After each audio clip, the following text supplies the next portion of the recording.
अस्सलामु अलैकुम वरहमतुल्लाहि वबरकातुहू।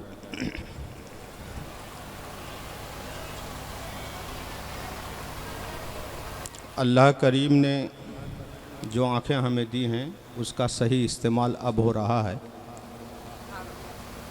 अपनी निगाहों से सज्जदा नशीन मखदूम अशरफ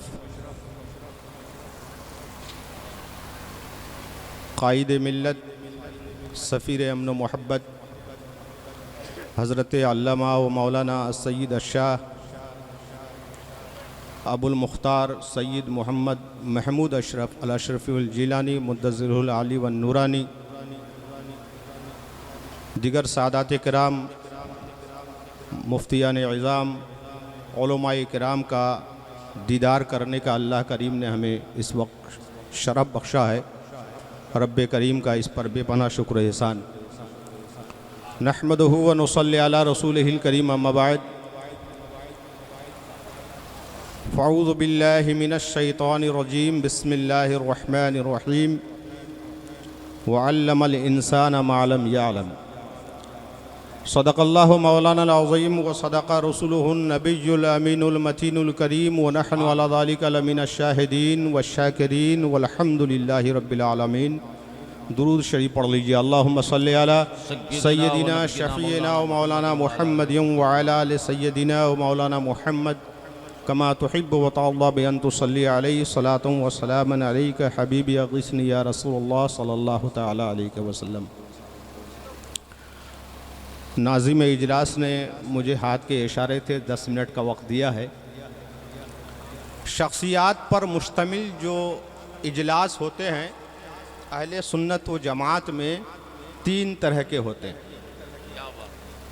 जश्न ईद मिलादुन्नबी, ज़िक्र शहीद आज़म और उर्स फलां बुज़ुर्ग। कोई चौथा शायद नाम नहीं होता। उसकी वजह यह है कि रसूल करीम अलैहिस्सलातु व तस्लीम का अहले सुन्नत व जमात ज़िक्र इसलिए करते हैं कि अल्लाह के रसूल दीन लाए। बिलखुसूस सैयदना इमाम हुसैन रज़ियल्लाहु ताला अन्हु के नाम से इसलिए जलसे मनाते हैं कि उन्होंने दीन बचाया, और मशाइख व बुजुर्गान दीन के नामों से आरास इसलिए करते हैं कि इन्होंने दीन फैलाया।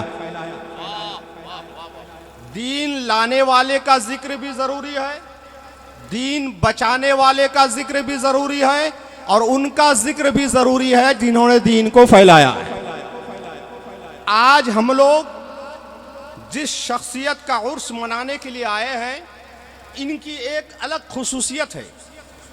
दुनिया में खुसूसन भारत में जो आरास होते हैं, आप देखिए किसी मौलाना का उर्स होता है, किसी मुफ्ती का उर्स होता है, किसी मुहद्दिस का उर्स होता है, या किसी बुजुर्ग का उर्स होता है।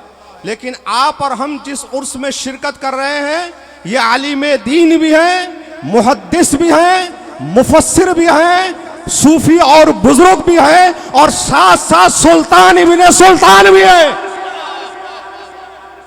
वाह वाह वाह। मशाइख का उर्स तो होता है, मगर ये सुल्तान का भी उर्स है। इसलिए यहाँ पर कल्बो नजर की हिफाजत भी जरूरी है और दिलो जिगर की हिफाजत भी जरूरी है। इस मजलिस में जो अहम पैगाम जाता है आप हजरात को, स्टेज जहां पर सजा है, आप मुआजना करके देखिए, खानकाह और मदरसे के दरमियान है। खानकाह और मदरसे के दरमियान है, और ये आज से नहीं है, ये मखदूम अशरफ समनानी रहमतुल्लाह ताला अलैह के आबा व अजदाद के ज़माने से है। तारीख की किताबें पढ़कर देखिए तो आपको अंदाजा होगा। सैयदी सरकार सैयद शाह सुल्तान इब्राहिम रहमतुल्लाह ताला अलैह, जो मखदूम साहब के वालिद गिरामी हैं, उन्होंने किस तरह से उलूम व फ़नून को दुनिया में राइज फरमाया। जब तक आप पढ़ेंगे नहीं आपको अंदाजा होगा नहीं। आपके दरबार में उस वक्त के जय्यद उलमाए किराम, जो टॉप उलमाए किराम होते थे, टॉप मोस्ट उलमाए किराम का मजमा रहता था। आला हजरत मुजद्दिद सिलसिला अशरफियत फरमाते हैं कि आप उन उलमाए किराम को अपनी सल्तनत से इतना वजीफा देते थे कि उन्हें अपने बच्चों का ख्याल नहीं आता था, घर का ख्याल नहीं आता था। हम वक्त इल्म की खिदमत में मसरूफ रहा करते थे। यहाँ तक के दरबारी उलमा में हजरत अल्लामा मौलाना मुजद्दुद्दीन ने एक ऐसी किताब लिखी जिस किताब का नाम सबउल मसाबे है। उस सबउल मसाबे किताब में 7 खाने बने हुए थे। एक खाने में एक लफ्ज होता, दूसरे खाने में दूसरा लफ्ज होता, तीसरे खाने में तीसरा लफ्ज होता। अगर पहले खाने का लफ्ज उठाकर दूसरे खाने में डाल दो तो फिक्र का मसला समझ में आता, और अगर पहले खाने का लफ्ज उठाकर दूसरे खाने में डालो तो बलागत का मसला समझ में आता, और अगर पहले खाने का लफ्ज उठाकर तीसरे खाने में डालो तो मानी का मसला समझ में आता, और अगर पहले खाने का लफ्ज उठाकर 5वें खाने में डालो तो हदीस का मसला समझ में आता। यहां तक कि आप खाने के लफ्जों को इधर से उधर करते रहिए, 7 उलूम का मसला समझ में आ जाता, 7 उलूम का। और इसी सरजमीन के एक निहायत ही आलिम लायक फायक बुजुर्ग जो इल्म के एतबार से ठोस हैं, हजरत मौलाना सैयद शाह शमीम अशरफ, वो फरमाते हैं कि मखदूम सैयद अशरफ जहांगीर सिमनानी रहमतुल्लाह ताला अलैह से पहले इस खानवादे में 5 पुश्तों से हुफ्फाज़े किराम पैदा हो रहे हैं। एक नहीं 5 पुश्तों से हुफ्फाज़े किराम पैदा हो रहे हैं। और हजरत मखदूम सैयद अशरफ जहांगीर के वालिद मोहतरम के बारे में सैयदी आला हजरत अशरफी मियां रहमतुल्लाह ताला अलैह ने अपने कलम हक रकम से लिखा है कि आपने एक मदरसा कायम फरमाया था। उस मदरसे में आपकी सल्तनत के ज़माने में 12,000 उलमा व फुज़ला फारिग हुए, और आपने खानका तामीर फरमाई थी जिस खान का नाम खानका सुक्का किया है। उस खानका के 16 साल तक हजरत शेख रुकनुद्दीन अलाउद्दीन सिमनानी रहमतुल्लाह ताला अलैह सज्जदा नशी रहे। तो ये वो खानदान है जो अपने सल्तनत के जमाने में मदरसा भी कायम कर रहे हैं और खानका भी कायम कर रहा है।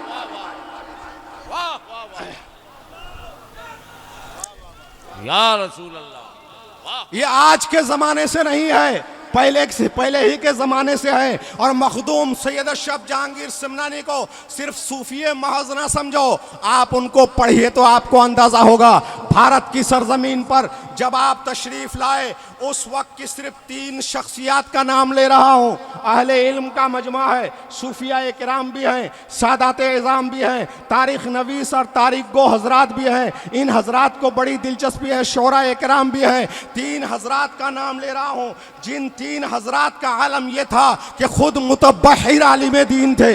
इनका इल्म ज़माने के उलमा के इल्म से फाइक था, ये फारिग तहसील थे, इल्म में किताबें भी लिख चुके थे, मगर चंद मसाइल ऐसे थे जिन मसाइल को वो हल करना चाहते थे। कोई उस्ताद उनको नहीं मिल रहा था कि इन मसाइल को वो हल करा दे, कोई शेख उनको नहीं मिल रहे थे कि इन मसाइल के लायन हल गोशों को हल कर दे। इनमें से सबसे पहली शख्सियत हजरत अल्लामा काजी शहाबुद्दीन दौलताबादी रहमतुल्लाह ताला अलैह की ज़ात है, जो बादशाह वक्त से मुत्तसिल थे, बादशाह वक्त के दरबार में रहा करते थे और पूरे इलाका के, पूरे इस्लामी सल्तनत के चीफ जस्टिस थे। चीफ जस्टिस,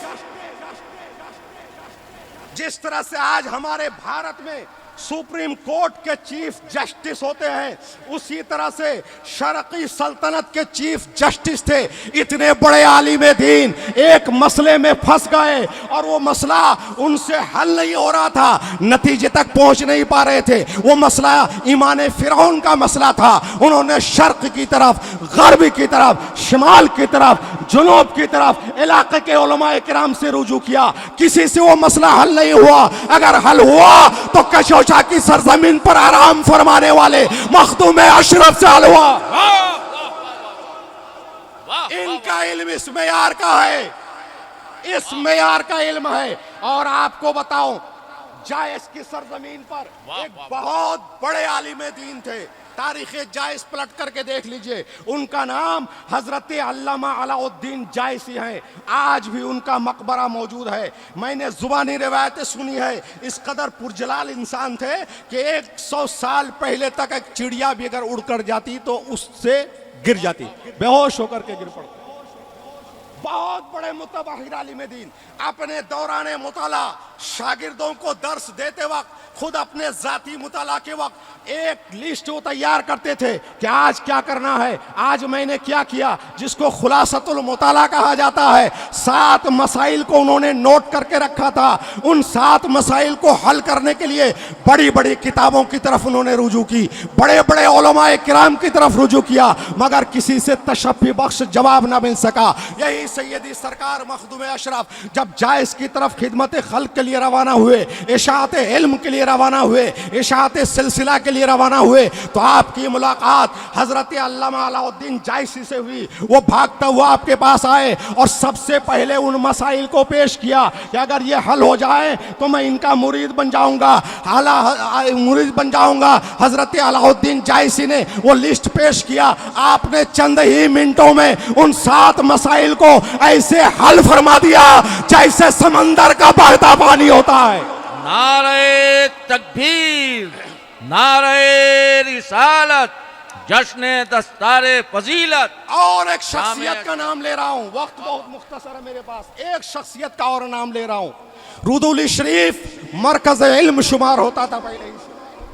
जिस तरह से इल्म का मरकज किसी जमाने में रामपुर रहा, किसी जमाने में दिल्ली रहा, किसी जमाने में बरेली रहा, और किसी जमाने में रुदौली रहा, तो रुदौली मखदूम साहब के दौर में इल्म का मरकज था। वहाँ हजरत अल्लामा सफीउद्दीन रुदौली रहमतुल्लाह तआला अलैह रहते थे, जिन्होंने 3 बड़ी अहम किताबें लिखी थी। उन किताबों को जिस तरह से हमारे इस भारत की सरजमीन पर सुल्लमुल उलूम लिख करके हजरत मुहिबुल्लाह बिहारी ने सारे उलमा में गलगला मचा दिया, जिस तरह से मुसल्लमु सबूत लिख करके हजरत अल्लामा मुहिबुल्लाह बिहारी ने सारे उलमा को घुटने टिकवा दिए, इसी तरह से हजरत सफीउद्दीन रुदौलवी ने सिर्फ 3 किताबें लिखी थी, जिसमें हल्ले तराकीब काफिया भी एक किताब थी। उनके इल्म का चर्चा हर तरफ फैल चुका था, मगर जब मखदूम अशरफ जहांगीर समनानी रुदौली शरीफ पहुंचे तो ऐसे मुतबाहिर आलिम दीन ने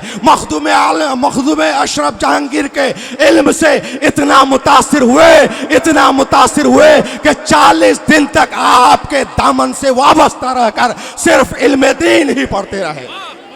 ऐसी अजीम शख्सियत। सुभान अल्लाह। आप इशाअत दीन की बात करते हैं, लोगों को इल्म दीन सिखाने की बात करते हैं। एक इशारा देना चाहता हूं, उलूम शरीयत तो सिखाने के लिए खुद मखदूम अशरफ काफी थे। उलूम अक्ली और ज़हनी, जिस तरह से ज्योमेट्री का इल्म होता है, मंतिक और फलासफा का इल्म होता है, इस दौर में साइंस का इल्म होता है, केमिकल का इल्म होता है, एस्ट्रोनॉमी का इल्म होता है, आर्थनॉमी का इल्म होता है, सोशियोलॉजी होती है। उस दौर में भी पुराने उलूम थे। इन उलूम से आरास्ता और पैरास्ता करने के लिए किनको?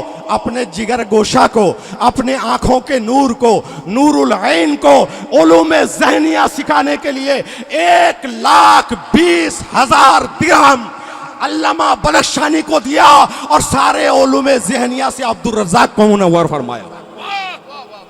सादाते किराम के लिए खुसूसन ये, सादाते किराम के लिए माफी चाहूंगा, खुसूसन ये मखदूम पाक की सीरत दावत दे रही है कि आप अपने बच्चों को इन दरसगाही उलमाए किराम से उल्म शरीयत सिखाइए और बाहर कहीं भेज करके ज़हनी उलूम भी सिखाइए। इल्म आपके घर का खजाना है, इल्म आपके घर की विरासत है, इल्म आपके घर की चीज है। आप दूसरों के पास ढूंढने नहीं, आपको ढूंढना नहीं है, आपको तो बांटना है। आपको ढूंढना नहीं है, बांटना। ये तो मखदूमी फैजान है। मैं देख रहा हूं, मैं 4थी पुष्ट पर आकर टिका हूं। सरकार कला हुजूर शेख आजम, हुजूर कायदे मिल्लत और हुजूर सैयद मुख्तार अशरफ। मैं 12 साल की उम्र से वाबस्ता हूँ। इतना तो मैं जानता हूँ कि जब जिम्मेदारी आ जाती है तो इनको इल्मे लुदुन्नी मिलता है। इल्म इनके पास आ जाता है, लेकिन फिर भी कोशिश करना हमारी जिम्मेदारी है।